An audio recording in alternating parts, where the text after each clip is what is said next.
CCE has actually moved that to a virtual option for people so that they can get education that way. And we have had a few producers sign on where you can redeem these prescriptions and they're reimbursed through Cornell Cooperative Extension. However, we do not have a year-round producer. So in the wintertime, farmers markets don't occur. We don't have our roadside stands. So we don't have a place where these patients can access the fresh fruits and vegetables. So we're still actively working on securing a year-round producer. The next intervention is increasing utilization of OFA's congregate home delivered and evening meals. We know that these meals are healthy, and it gives seniors an opportunity to come together and decreases social isolation. So increasing utilization of these programs is ultimately good for the health. We haven't done anything to increase the utilization. We were going to look at new locations, new names, new concepts in order to gain a younger demographic coming to those meal sites. But naturally, the utilization of these sites has increased by 28% so far this year compared to 2022, and 54% since pre-COVID. So that's a good thing for their health. The next set of interventions is our physical activity interventions. In the spring, we launched a Healthier You program partnering with BOCES. 6 students in the BOCES transition classroom completed a 14-week program in which they learned how to be more physically active and make healthier choices. Complete Streets is another one of our interventions. We are working with the planning department and the highway department and local municipalities to implement this policy in which everybody will have more access to walkable communities, bikeable, ultimately good for health and economic development. So you guys did adopt a Complete Streets policy this year. Barton LaJudas is currently finalizing a Complete Streets plan that will include conceptual recommendations for 11 hamlets and villages in the county. So those are shovel-ready projects. When the funding, is available or when projects come up, they have the concepts ready to make their communities more walkable. The Comprehensive School Physical Activity Program, we're working with Lewis County Schools. This is a program in which we are hoping to achieve at least 60 minutes of physical activity every day for every child in school. We've had some success with Beaver River School in implementing some components of this program, but we're still actively working with our other schools on this. Our chronic disease management interventions, all of the programs listed on the top are diabetes self-management, diabetes prevention program, chronic disease self-management. These are all evidence-based programs in which we accept referrals from healthcare providers and educate individuals on how to live healthier lifestyles and manage their chronic conditions. Referrals are down quite a bit this year, despite our engagement with the medical providers. They do have that one click in the electronic medical record to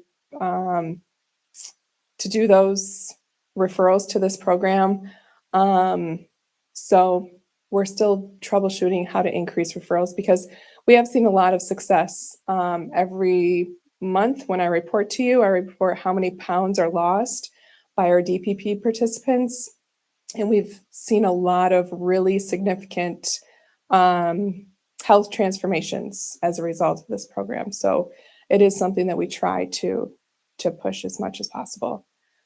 Healthy Together is a new evidence-based program that we would be looking to implement.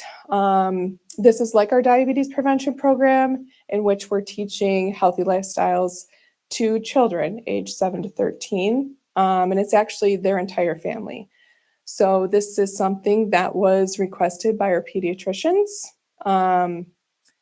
It turns out it's kind of expensive to implement.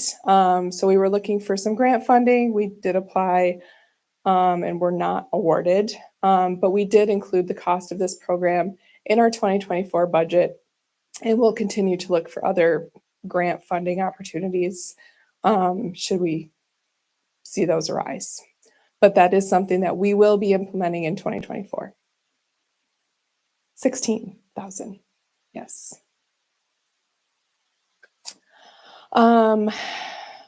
Well-being, mental and substance use disorder interventions. We are working with our schools to implement sources of strength. This is a best practice suicide prevention project, which empowers peers, so kids in school, to change unhealthy norms and culture and ultimately prevent suicide. It is currently being implemented in 3 of our 5 schools, and a 4th school has completed their staff advisor training. Next is Getting Ahead. That's part of our Bridges Out of Poverty program. Again, every month I give you guys statistics in regard to how many people have had Bridges Out of Poverty training, how many are graduating Getting Ahead, how many attend Staying Ahead. This is really a curriculum that is teaching people in poverty how to build and utilize resources to better their lives. We're teaching them how to have better relationships, social skills, language skills.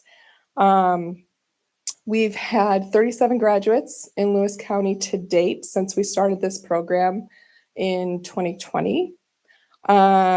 And we have 11 more set to graduate January 4th. So the number of people that are coming to this is increasing. And we're getting a lot of referrals from people that have attended, having their family members and friends and their social circles come to the next Getting Ahead as well. I did want to give you guys some qualitative data in regard to what we're seeing. So just a few examples of individuals that have come to Getting Ahead. We've had some that have gone from not wanting to leave their house at all to actually getting a job and volunteering in the community. We've had some that have gained confidence to navigate the struggles of substance abuse recovery.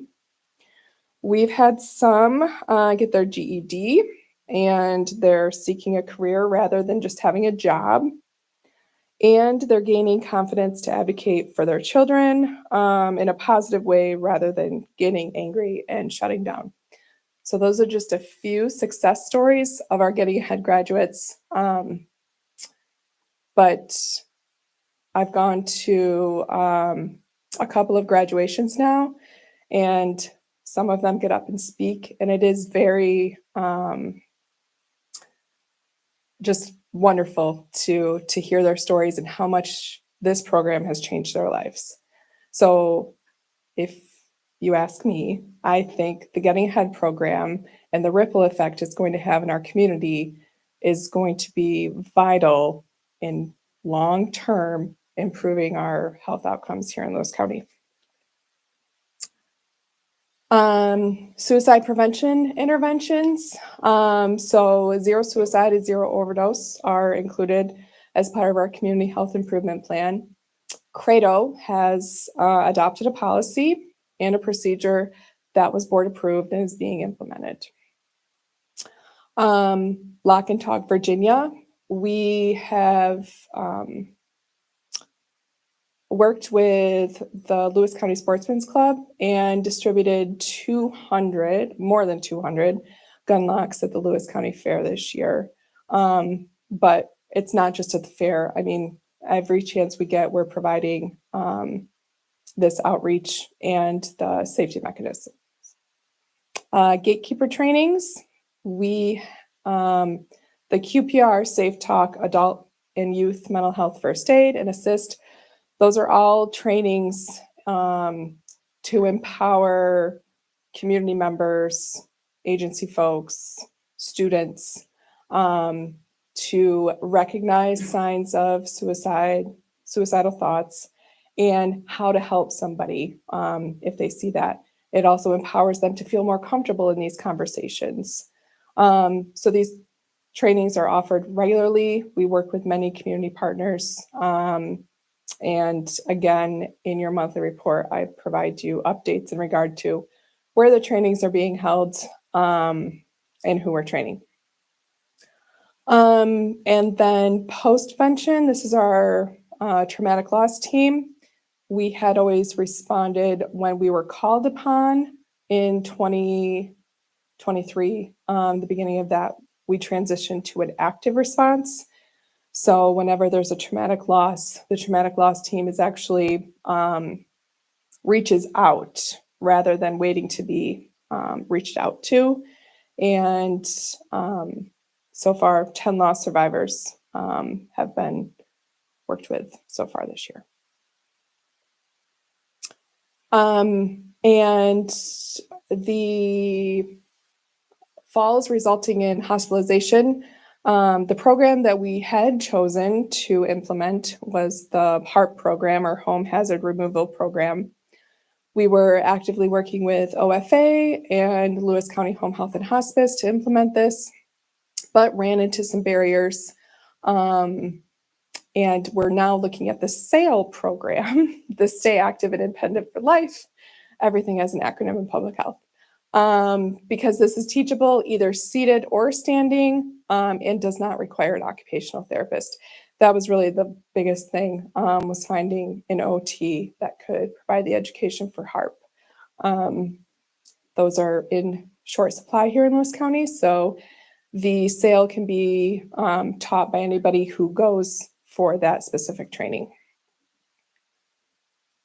This is a list of all of our interventions by priority area. The ones highlighted in yellow have yet to be started, but we have plans for implementation in 2024.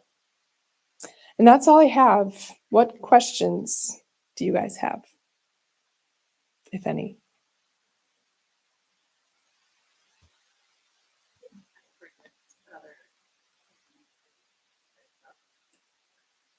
Complete Streets. Yes.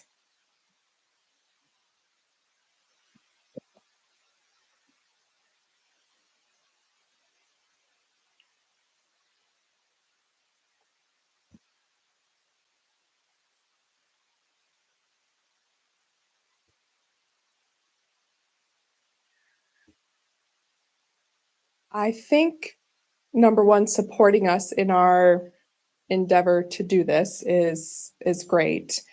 I think the reason why we've been so successful is, you know, we're not counting on individuals to be referred by Credo or their healthcare provider. It's really the ripple effect of the ones that have come to Getting Ahead and change their lives and want to see the same improvement for others. Their referrals is how we're growing every class that comes in. As far as Bridges Out of Poverty, like I said, Getting Ahead is a piece of this. Bridges Out of Poverty is really about our entire community having a better understanding about what individuals living in poverty go through on a day-to-day basis. So I would encourage anybody to take one of those trainings. I think they're good for everybody. I think it certainly changed my perspective on things after taking that class. Those are offered regularly. Again, I include that in my monthly report to you guys whenever there's one coming up. So encouraging people to take that would be great. I would say we've had several department heads that have taken advantage of the Bridges Oh, yes. program. Yeah. We've And had I went through it a lot of for one county, day. a lot of county employees that have taken bridges out of poverty, and we've had a lot of businesses come through. You know, it is growing. It takes time for that to happen, but I'm thankful that we get to do that work.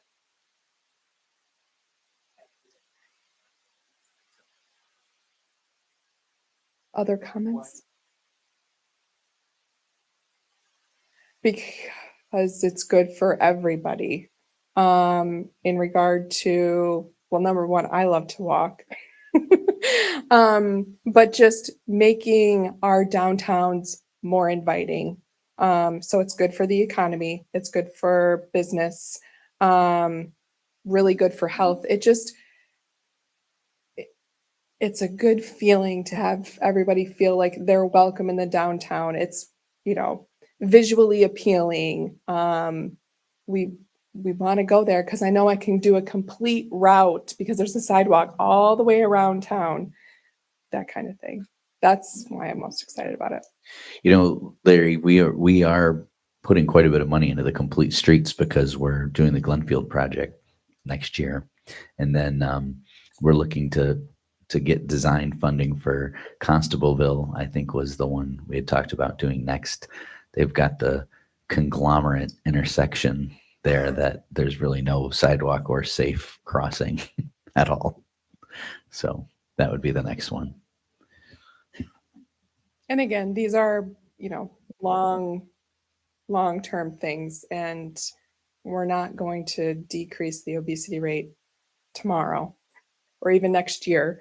But if we start working on these things now, years from now, we can hopefully see some positive impact on that.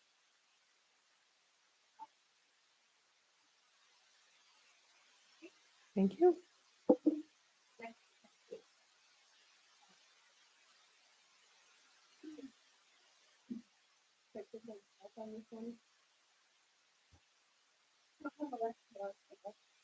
Just checking. Okay, so I say, are the pictures going to show up? But I have to be better about actually taking pictures. I remembered to take 2. I'll show you other things, obviously, but pictures is something we have to work on taking more of.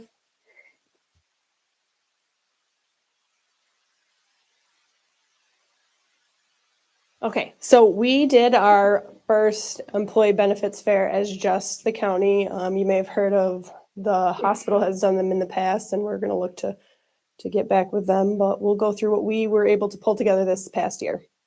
So in September, we started sending out these flyers, some notices of here, we're going to have a fall benefits fair. We're going to do it at our human services building. Here's some of the groups we're going to have. We were able to offer flu shots.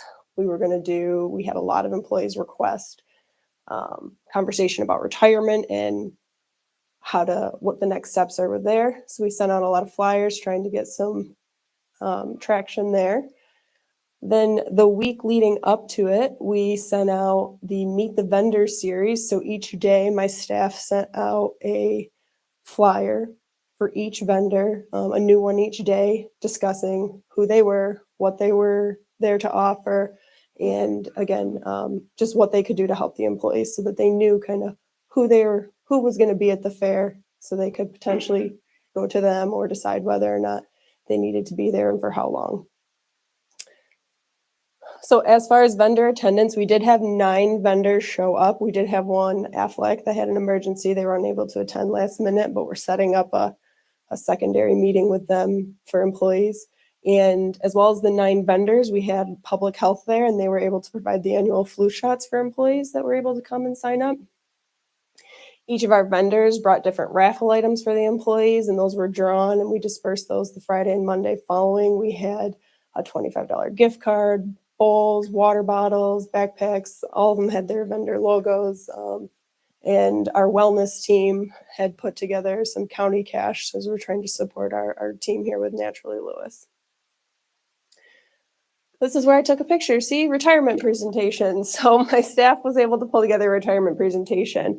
And this retirement presentation was for those that are getting ready to retire. Not necessarily what is New York State retirement that we cover in orientation, but rather you're getting close 18 months prior. What do we do? What are the next steps? So they walked through that, how to use the New York State website, estimate pensions, what type of documents you should have, who are good contacts, and then like a question and answer session. So we had about 20 employees attend this. We do have, unfortunately, a large group within our social services that are nearing the retirement stage. But they were able to all go and get some questions and answers. So as far as attendance, like I said, we had 20 employees attend the retirement presentation. We had 50 employees sign in to the actual benefits fair. It was completed in a walkthrough style, so you may not have signed in and others would have just come around.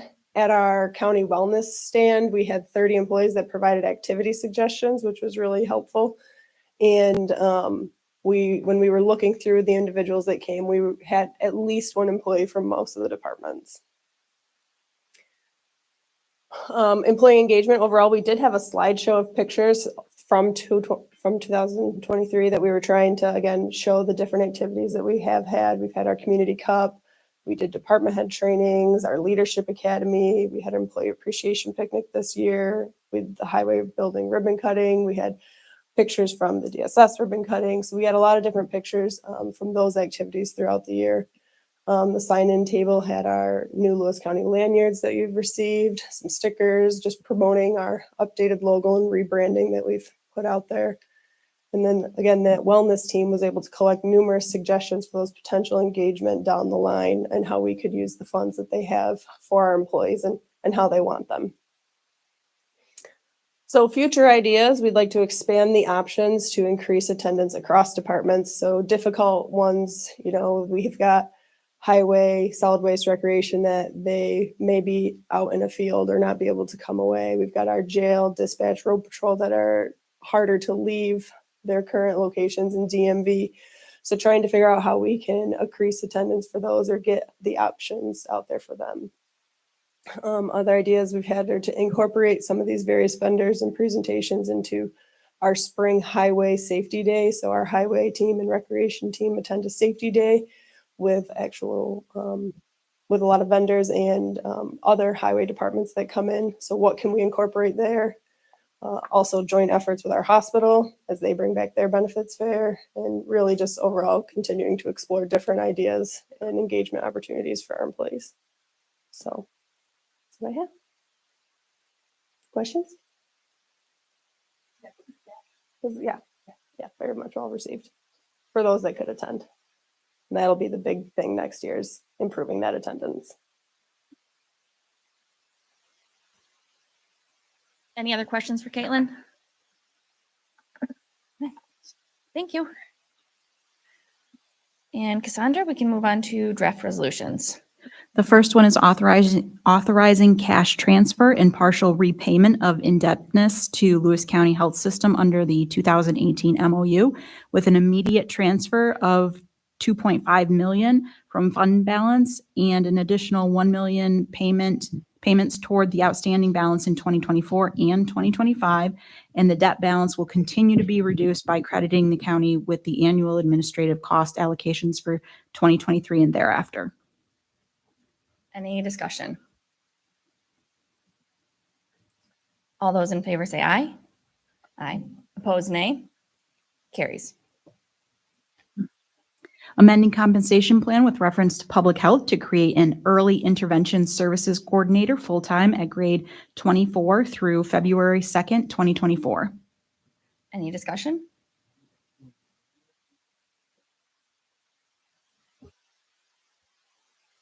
Yep. The current person that's in the position is moving on, and we know exactly the date they're moving on. So this will just allow us to get somebody in, and maybe they'll have a little bit of overlap time before the other person moves on. And then, one of the positions will be eliminated. Any other questions? All those in favor say aye. Opposed, nay. Carries. Authorizing annual agreements between Lewis County Department of Social Services and the County Law Department for legal services and representation in family court matters, child support enforcement proceedings, and services for collection and recovery matters in the following not to exceed amounts: $178,153 for family court matters, $76,708 for child support enforcement proceedings, and $36,382 for collection and recovery services. Any discussion? I think maybe from the discussion from general services, I might up those amounts. Say, please not talk about lawyers. Okay, all those in favor say aye. Opposed, nay. Carried. And no motions. We do or not have any sections. motions. So I made up some time from Ian's meetings. I will entertain a motion to adjourn. Dick, Jeff, thank you.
Call the Finance and Rules Committee together. Make a motion to approve the October 17th committee minutes. Can I get a second? Jeff? All in favor, say aye. Accepted. And we have a presentation from Candy Aiken concerning the real property tax information on assessing.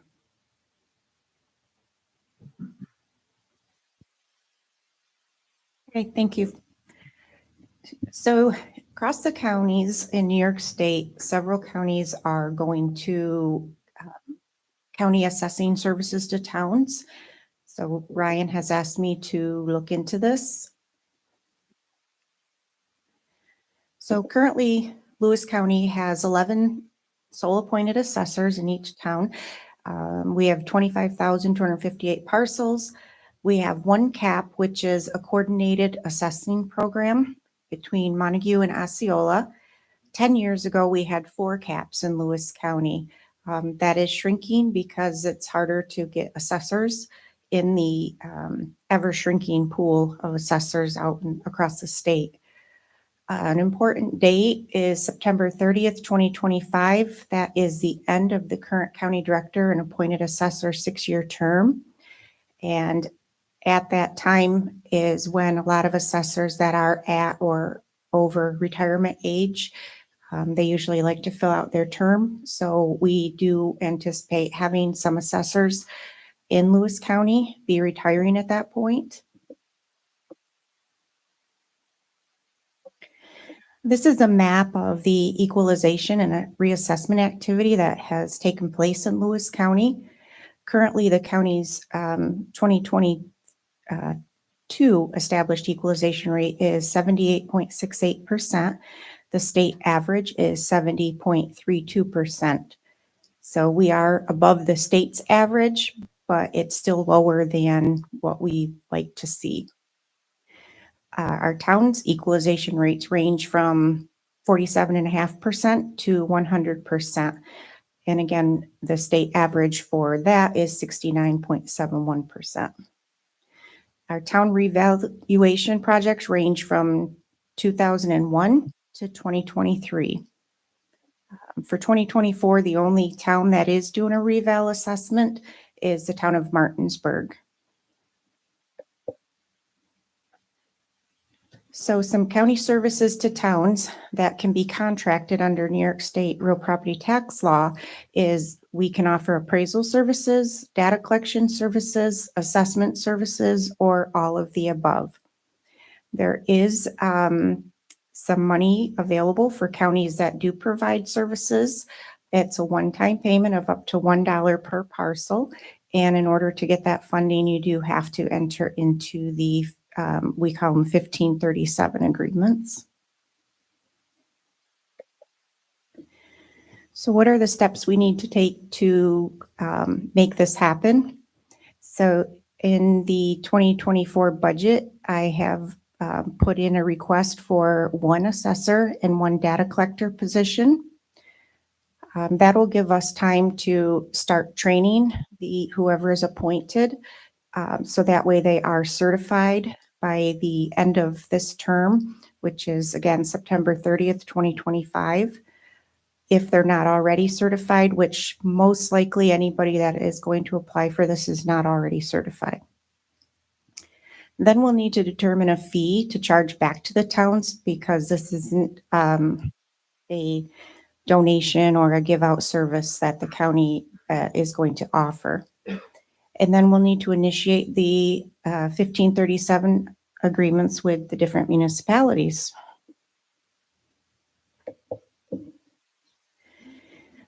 There's also consolidation incentive aid available. This is aid that is administered by the Office of Real Property Tax Services.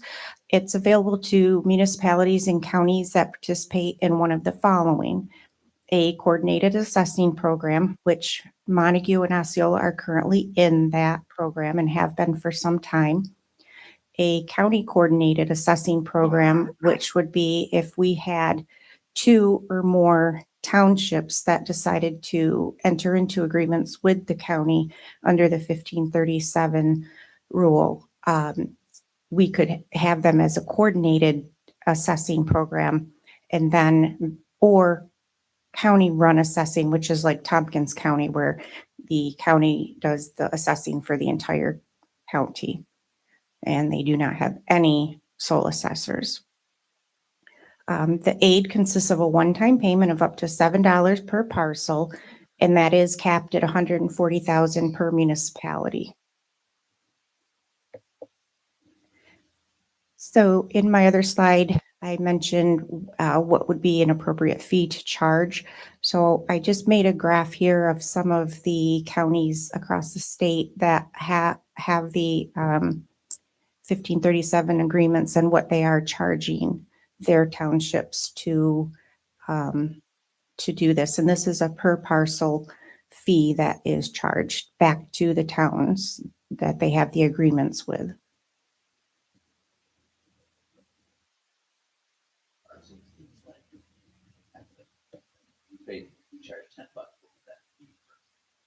So the average number of parcels in a municipality, if you take the 25 by the 17, it's almost 1,500 parcels. That's an average, yep. But we do have, like, the town of Harrisburg only has 567 parcels, and then you have Krogan, who has 2,800 parcels. We got done having self-assessing villages. The last one to give that up was the town of Krogan in 2017. So all of the village assessments are handled by the sole appointed assessor for the towns. Mhm.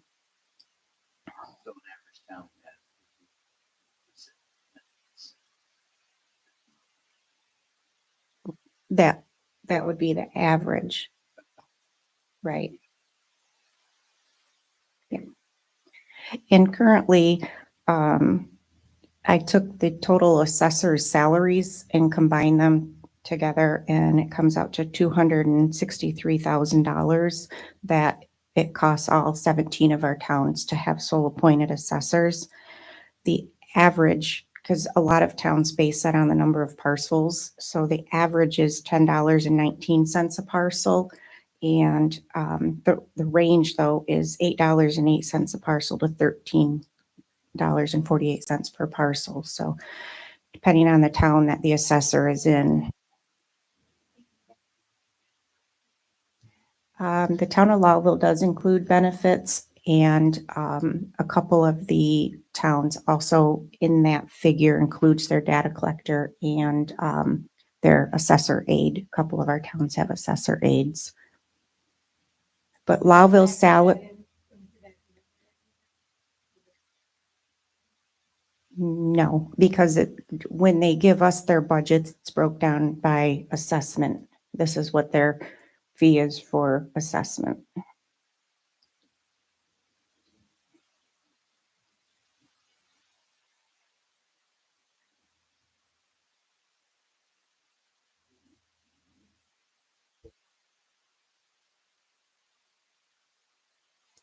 That some towns included in the assessor salary as when we get the budgets, it's just broken down as this is what they pay for assessment, whether the assessor does it on their own or whether or not they have a data collector or an aide working under them.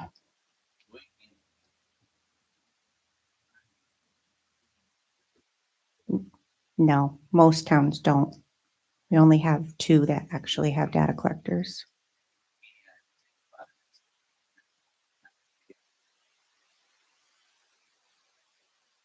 Some the township is over. You assess. You can do cheaper than what all towns. 263.24. You think we can do it cheaper and it would be better to be at 100%.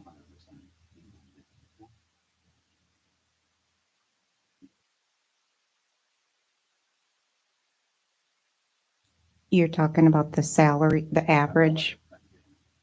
Yeah.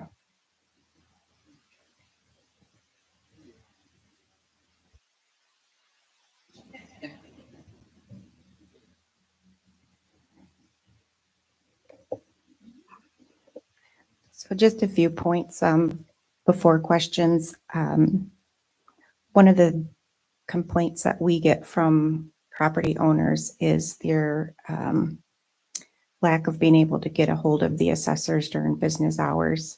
So that would be one of the benefits of having it done at the county level, because we would have normal business hours Monday through Friday versus most assessors are only in each of their towns one day a week. Some towns, the smaller towns, their assessor is literally only there on grievance day. Accountability, town boards are responsible for the assessors, not our office. And sometimes property owners go to their town boards and their hands are really tied because they're in agreement with the assessor through the term. The other thing, like Ryan mentioned, is we would be able to have more control over what the assessment gaps are in the equalization rate. It is so hard for many to explain and understand.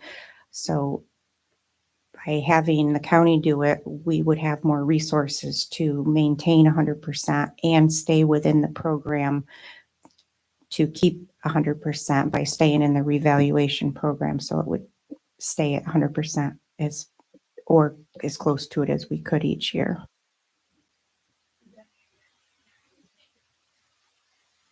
Yes. Yep. It can be, but it can also be done in-house. Yep. Any other questions?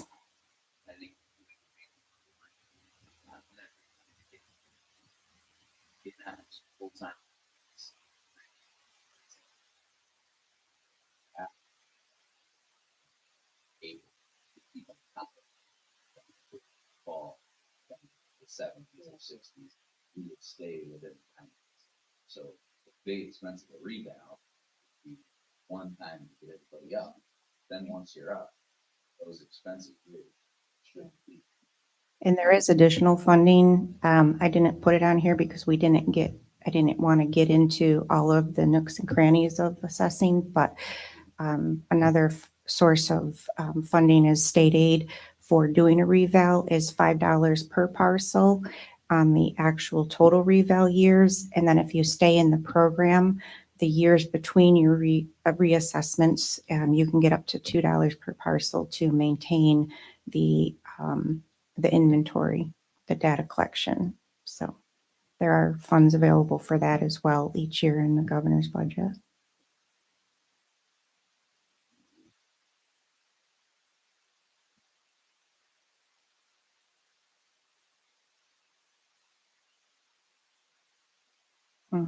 We would still have to follow the same assessment calendar that the assessors have to follow right now. So I think we're always going to have that confusion when the subdivisions come into play. But we'd be much easier for us to go through and do the reapportionment of all the parcels versus having to reach out to the assessors, wait till they're in the office on that week. And then, you've waited on us for closings and we're like, the assessor hasn't returned it yet. So,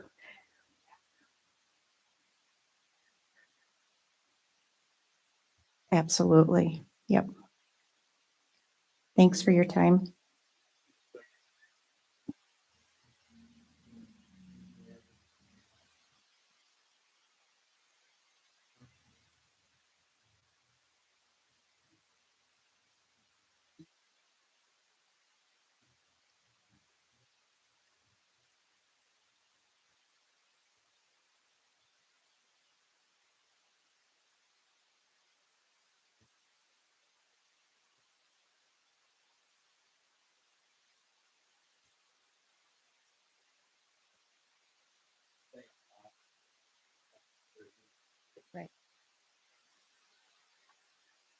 guess some of the towns would do that, push off some of the political liability. For reassessments and, fighting over assessments, so, oh, that's the town, be happy then to blame us.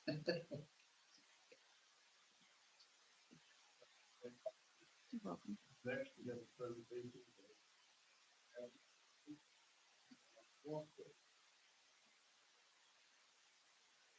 Let's see if you can get it up. Awesome, thank you. Is it on now? Oh God, do I really need this? Ooh. So Ryan asked me to just update the board. You may see, or you may have remembered seeing in my report, some updates on Pathway Connection project that I've been working on for the counties and benefit its employees, for the village benefits, for the downtown vendors and patrons alike. So I just wanted to give you a brief update on where I am on that project. Okay. So the purpose of this exploratory project, as it is right now, is to utilize the parking lots that we have down in downtown Louisville for workforce parking, for vendor parking, for business parking, for school parking.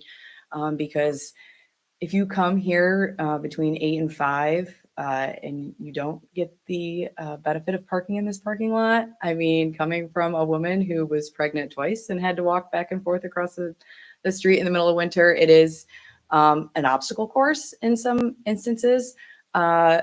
So we've always known, a lot of the courthouse employees have always known, it's definitely something that we wish we could find a way to fix. So where does the planning department come in? We fix things. So we've identified, we knew that we could not, and we did not want to propose to demolish a building to put in a parking lot. That's not what the planning department's for.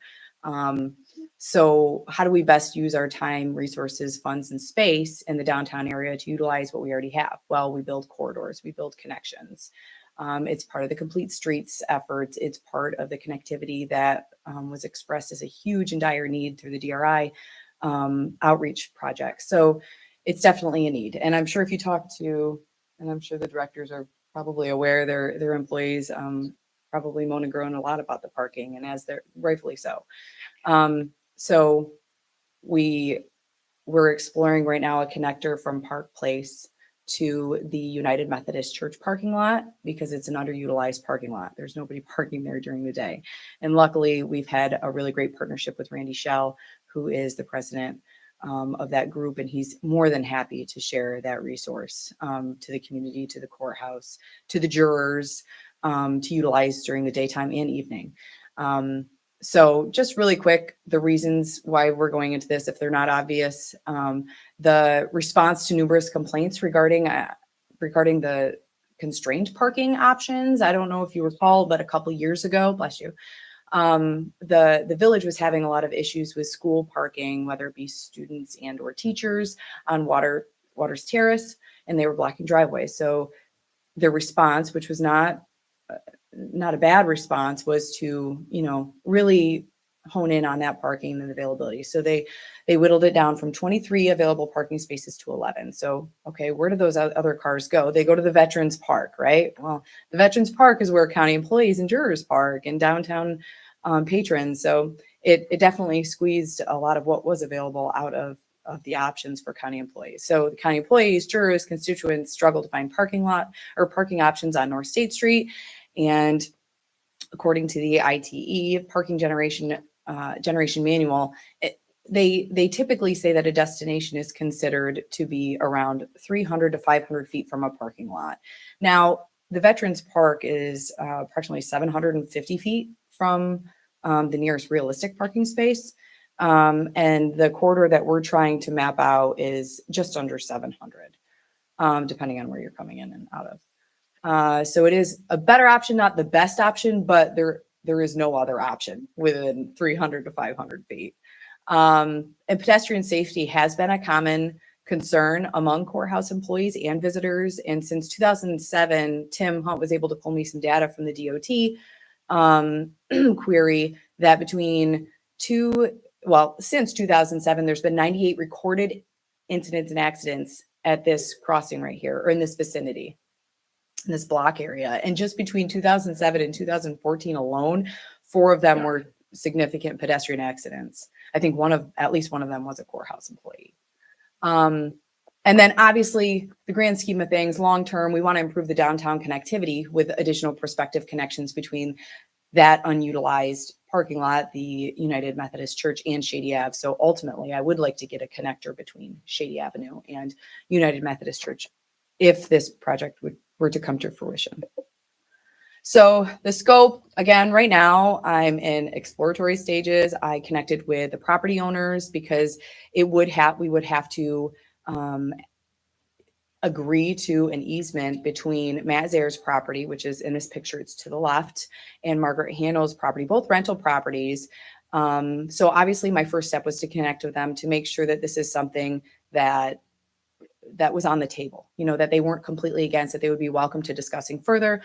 And because I certainly didn't want to move forward with a survey of a lot line to decide those things if they definitely did not want to even talk to me about it. So yes, they were willing to move forward with a survey to discuss the options. So we had the survey of the lot lines done, and we've worked with Barton and Lujudas to do a conceptual drawing, a rendering, and a cost estimate so that we can get an idea of how much something like this would cost.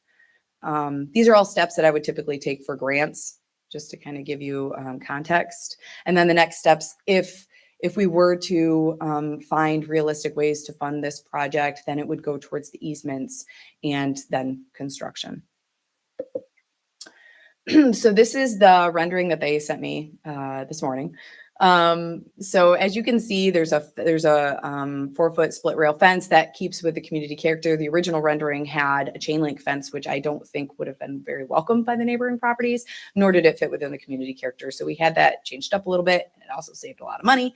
And then we also removed the lighting poles and all of that fun electrical hookups that would have had to come with it. Big expensive tag, and we would just do solar LED downlighting on those fence posts. So this is, again, just a concept, something we've whittled down that may be a prospective look to this project. So here's the preliminary costs. Pretty scary in my mind. When I looked at them, I'm like, oh my goodness, that's a retaining wall and a tree removal. Give me a chainsaw, I'll get out there, right? But actually, Tim Hunt has been a great help, and he has suggested that we utilize some of our existing resources with his department. I can reach out to Jackie to try to utilize their resources to whittle down these extremely preliminary costs. I have driven them, believe it or not. We could have a lot of fun, I think. Be a training exercise, right? So we're trying to be as cost effective as possible to, again, the proposed project. By utilizing Lewis County Highway Department, we can save at least $25,000. I mean, that's something that I think really preliminarily, Tim and I were easily able to identify the costs and those are in-kind services kind of thing. So in the end, a balance that we expect to need is around 55, but our office is really good with grants. So there's ways that we could look into paying for this. But again, this is just a really preliminary high-level view of this project. It has been on my reports, but it's something that Ryan and I wanted to fill you in on where we're at. And if it's something that you support, if it's something that you see, if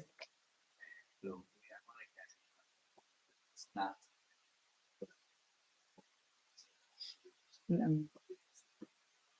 Propose next year's, yeah. Reason. Like, it's gonna be 80,000. right, neither of us did. Yeah. As a working piece, something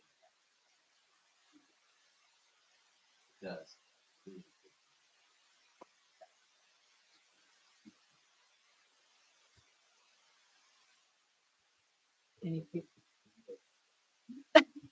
Thank you, Larry.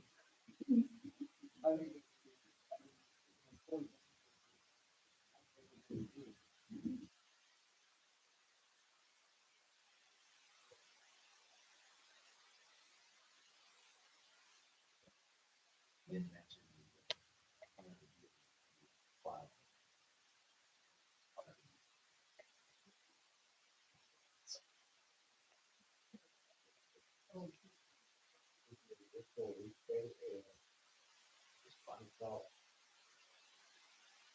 He did want a few handicap signs, if we can swing that. No, they've been great. I mean, the church has been really good. Randy has been awesome to work with. Yes, whatever we can do to utilize the resource that we have. And then obviously my next step would be if this is something that you would like me to continue to pursue. Obviously, you don't have to make any cut and dry. I just don't want to continue this if it's not something that you would like me to do. But my next step would be to update Matt and Margaret to see if they're even willing. But I would needed to have those conceptual drawings because it's on the lot line. So I don't know how much would be on his and how much would be on hers. So I thought it was really important to have that conceptual drawing for them. But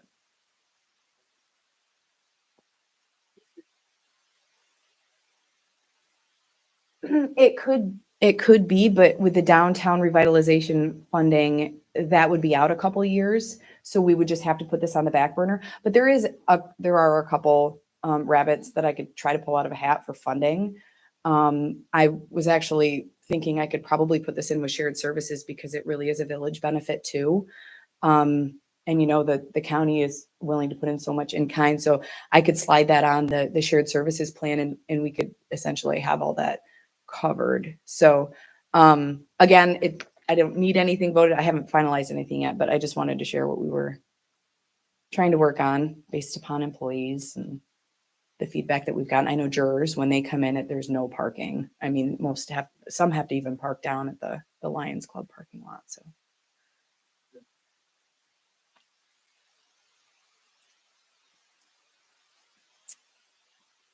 And then real quick. Okay. Awesome. Okay. Just real quick though, I did want, and Ryan gave me the okay to do this. There's a grant that just popped up that the governor announced for Adirondack Park and Catskill Park funding. Back in 2008, we applied for the funding to do our comprehensive plan for a portion of our comprehensive plan. And I've spoke to Jackie about cross-country trail. It doesn't have to be non-motorized, but environmentally, it would score better if it wasn't non-motorized. So she's focusing on possibly cross-country trails and a groomer to go with that. And then also for a possible broadband project within the Adirondack Park area. So I think Ryan just said a motion possibly, just because the grant is due in January. So I just wanted to feel you out. So a couple of the projects that we're vetting right now is a possible trail development and expansion with equipment for cross country in Lionsdale, I think is where Jackie showed me the maps. And they confirmed that yes, the funding can be used for trail development and for capital. So it could be used for the purchase of a groomer for cross country trail. And then they also confirmed that we could use it for broadband infrastructure, which we have a couple things in the works there for an area in the Adirondack Park. So it would be, we can apply for up to 2 projects at a maximum of 150,000 each, and there's no match. So I'd hate to let this opportunity slide when there's a no match to the grant. If that's a motion, Ryan, Joan? I can get with Joan after on the exact language. I wrote it down, Tom, so it would be a motion to authorize the planning director to apply for grant funding for broadband and for cross-country skiing. Just trail development. Trail in development. general would be. And who's the grant with, or who's offering it? It's New York State DEC, and it's a smart growth grant. And it's specific just for the Adirondack Park and Catskill Park. Any other questions? Thank you. Thank you very much. Yeah, it's only for projects within the Adirondack Park. I know I've been like, oh, I wish this funding was open for this, and this, because it's perfect. But, it would certainly benefit those hamlets like Old Forge and villages like Lake George. Yep. We could do a comprehensive broadband, but it is only up to 150,000. So we could do another application next year. Really easy money for no match. Soft Maple has expressed need to. Yep. Yep, they're right in, actually. Eafley Falls is out, but South Maple is in. Yep, we just did Stony Lake. Yeah. Thank you. Okay, I guess we're ready to go through resolutions. Go ahead, Phil. We're going to bring it up. We have another motion later. Adopting the budget for the fiscal year commencing January 1st, 2024, making appropriations for the conduct of county government and establishing rates of compensation for officers and employees for fiscal year 2024. Any questions or comments? All in favor, aye. Opposed? Carried. Assessing and levying amount of tax called for under the county budget as adopted by the Board of Legislators on the 21st day of November 2023 as provided for under county law. Just to make a note, these are both going to be resolutions for tonight. Questions or comments? All in favor, aye. Opposed? Carried. Authorizing annual renewal agreement between the County of Lewis and Park Strategies LLC to provide professional government relations advocacy, representation, and strategies on behalf of Lewis County before New York State government at a cost of $60,000. Questions or comments? All in favor, aye. Opposed? Carried. Authorizing agreements between Lewis County and outside agencies based on the amounts in the 2024 budget. Questions or comments? All in favor, aye. Opposed? Carried. Agricultural District Number 6 8-year review determination under the State Environmental Quality Review Act is that it constitutes a negative declaration for the purposes of the Seeker Act. Questions or comments? All in favor, aye. Opposed? Carried. Authorizing and adopting the report and recommendations of the Lewis County Agricultural and Farmland Protection Board on Lewis County Agricultural District Number 6 8-year review and inclusion requests received during the incorporated 2023 annual review period. Questions or comments? All in favor, aye. Opposed? Carried. Authorizing applications, professional service agreements, and awards if granted by the Planning and Community Development Department for Transportation Alternatives Program and Carbon Reduction Program funding. Any questions or comments? All in favor, aye. Opposed? Carried. Yeah. Authorizing grant application to Federal Emergency Management Agency Building Resilient Infrastructure and Communities Funding for scoping of County Route 22 with the project scoping costs estimated at $287,500 with a 25% local share and 15% of the total grant award for administrative expenses. Any questions or comments? All in favor, aye. Opposed? Carried. Setting public hearing for public input with reference to community development block grants funding for January 2nd, 2024 at 4:00 p.m. Questions or comments? All in favor, aye. Opposed? Carried. Standard workday and reporting for elected and appointed officials. Questions or comments? All in favor, aye. Opposed? Carried. Authorizing county treasurer to make necessary budget transfers to close out the books for the 2023 fiscal year. Questions or comments? All in favor, aye. Opposed? Carried. Authorizing reallocation of closed out ARPA project funds in the amount of $350,121, together with the balance of the ARPA recreation project funds of $1,422,575, and adding fund balance in the amount of $2 million to a new capital rail reserve account for the rail recreation project. Questions or comments? All in favor, aye. Opposed? Carried. transferring and appropriating funds from fund balance for various projects as follows. 3 million into facilities projects capital account, 500,000 for Lewis County Development Corporation vacant property revitalization project round number 2, 300,000 for county property cleanup projects, 250,000 for broadband projects, and 20,000 for double play to correct a budget oversight in 2023. The only comment I want to make on this is these are all things that we have discussed. This is just kind of formalizing it. Are there any other questions or comments? Oh.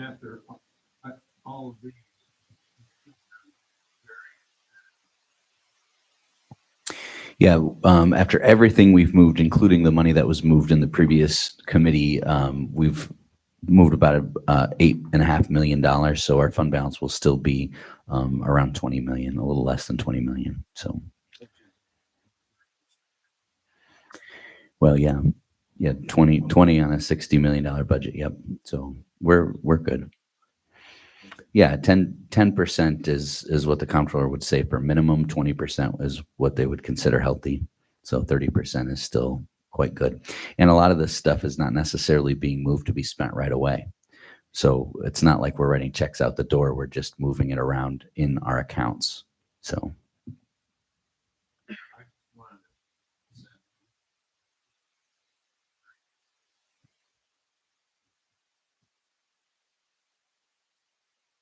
Scary. Is that twice tonight? Wow. All in favor, aye. Opposed? Carried. Updated designation of depositories for 2024 as follows. Community Bank up to 40 million. Key Bank of Central New York up to 10 million. JP Morgan Chase Bank up to 30 million. RBC Wealth Management up to 30 million. Chemung Canal Trust Company up to 30 million. NY Class up to 25 million. New York Muni Trust up to 25 million, and Carthage Savings Bank up to 10 million. Any questions or comments? Tom, Eric had to leave, but I know that he wanted to let you all know that the addition here, the others are funds that are already in existence that the board has approved. Muni Trust is a new one that he's added. Okay. Anything else? All in favor, aye. Opposed? Carried. Then we have a motion to authorize Information Technology Director Connor Biolsi to apply for the next round of DISH's targeted competitive cybersecurity grant funding. I'll make that a motion. Do I have a second? Jeff? Any questions? All in favor, aye. Motion's carried. I'll let Joan say the next motion. And the other motion is to authorize the planning director to apply for New York State DEC Smart Growth Grant funding that would apply for broadband in the Adirondack Park and cross-country and skiing, recreation skiing trails. I'll make that a motion. Do I have a second? Josh? Any comments? All in favor, aye. Motion's carried. If there's nothing else for this committee, I'll entertain a motion to adjourn. When we break, we're not coming back to this committee for any further business, Tom, but we would like to have an executive session while the board has its break before the board meeting to bring the board up to speed on contract, CSEA negotiations on our contracts. Have executive session before our meeting? Yes. Okay. We won't be taking any action, but that's a good time to fill in the board. If there's nothing else, like Jeff made a motion. Do I get a second to adjourn? Jessica, all in favor? And we are adjourned.